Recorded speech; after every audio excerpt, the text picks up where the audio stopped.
오늘 말씀은 에베소서 6장 1절에서 9절까지 말씀입니다. 함께 읽도록 하겠습니다. 자녀들아, 주 안에서 너희 부모에게 순종하라. 이것이 옳으니라. 네 아버지와 어머니를 공경하라. 이것은 약속이 있는 첫 계명이니 이로써 네가 잘되고 땅에서 장수하리라. 또 아비들아, 너희 자녀를 노엽게 하지 말고 오직 주의 교훈과 훈계로 양육하라. 종들아, 두려워하고 떨며 성실한 마음으로 육체의 상전에게 순종하기를 그리스도께 하듯 하라.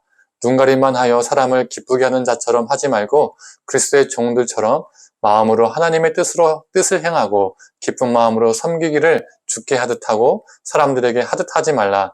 이는 각 사람이 무슨 선을 행하든지 종이나 자유인이나 주께로부터 그대로 받을 줄을 알미라. 상전들아, 너희도 그들에게 이와 같이 하고 유협을 그치라. 이는 그들과 너희의 상전이 하늘에 계시고 그에게는 사람을 외모로 취하는 일이 없는 줄 너희가 알미라. 아멘. 아침 묵상을 들으시는 모든 성도님들에게 하나님의 은혜가 있기를 간절히 소망합니다.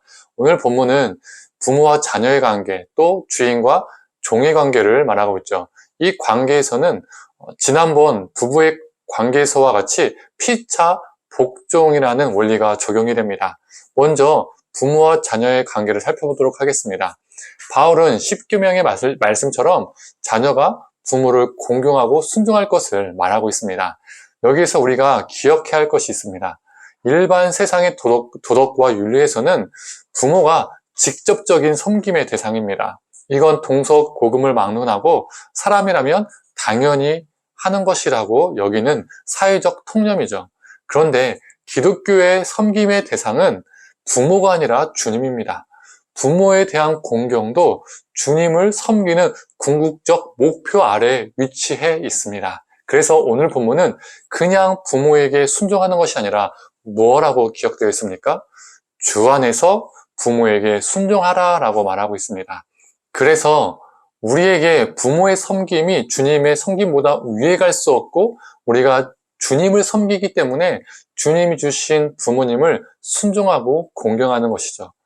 4절에는 또 아비들아, 너희 자녀를 노엽게 하지 말고 오직 주의 교훈과 훈계로 양육하라 라고 말하고 있습니다. 그 당시 사회에서는 한 집안의 가장, 즉 아버지는 그 가정에서 엄청난 권력의 소유자였습니다.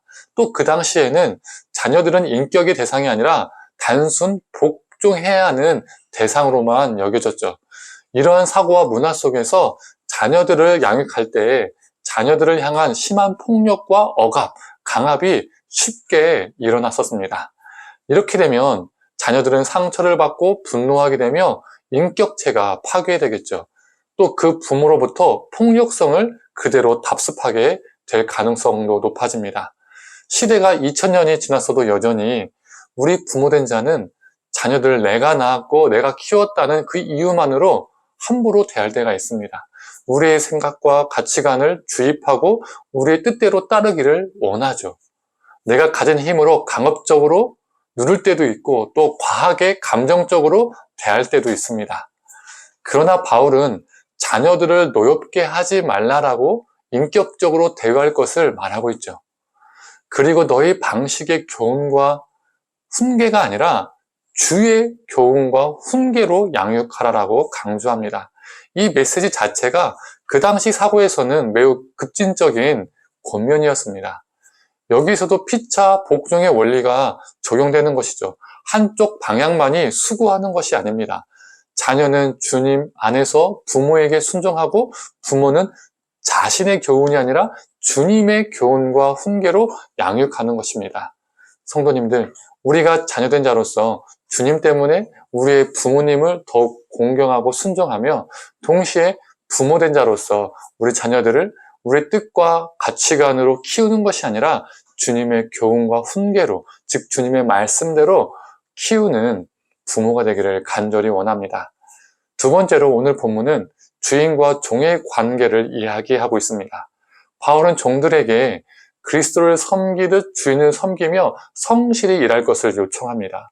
주인의 채찍 때문에 주인을 섬기고 일하는 것이 아니라 그리스도 때문에 주인을 섬기고 일하는 것입니다. 즉 섬기는 동기와 이유가 달라지는 것이죠. 바울이 여기까지만 말했다면 그 당시 세상의 원칙과 별 다를 바가 없습니다. 그 당시에 종이 주인을 섬기는 것은 당연한 것이라 믿었던 사회였기 때문이죠. 만약에 우리가 여기까지만 보면 바울은 종이 주인에게 복종해야 할 이유를 만들기 위해서 주인들의 입장을 옹호해주기 위해서 그리스도라는 예수님을 끼워 넣은 것밖에 되지 않습니다. 그러나 오늘 본문의 원리가 무엇이었죠? 피차 복종의 원리입니다. 상전들은 종에게 위협을 가하지 말 것을 요구합니다.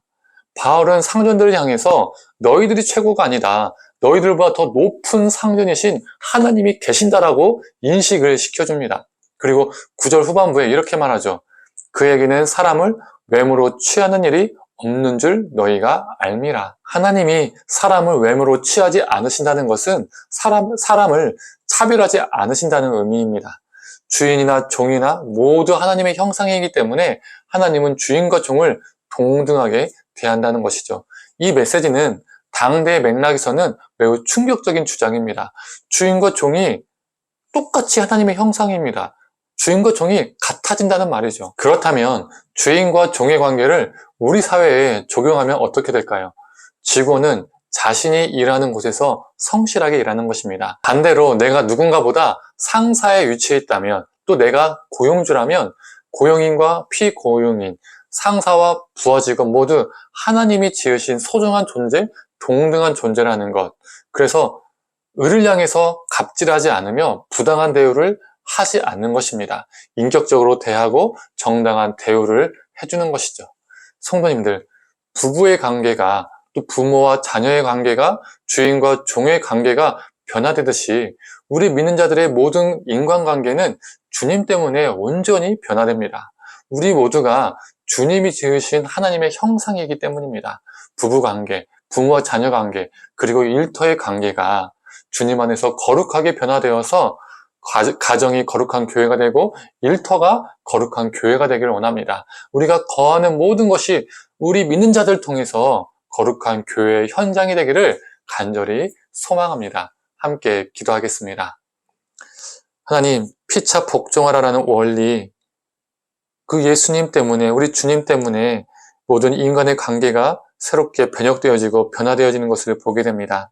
하나님, 우리가 다른 무엇이 아니라 세상 논리로 사람을 대하고 사람의 관계를 갖는 것이 아니라 주님 안에서 주님의 논리로 사람과 관계 맺고 사람을 대하게 하여 주셔서 우리 모든 관계가 주님 안에서 새롭게 되어지는 역사가 있게 하여 주시옵소서. 사람을 사람으로 대하고 하나님의 존귀한 형상으로 대할 수 있는 우리의 삶이 될 수 있도록 주님 붙들어 주시옵소서.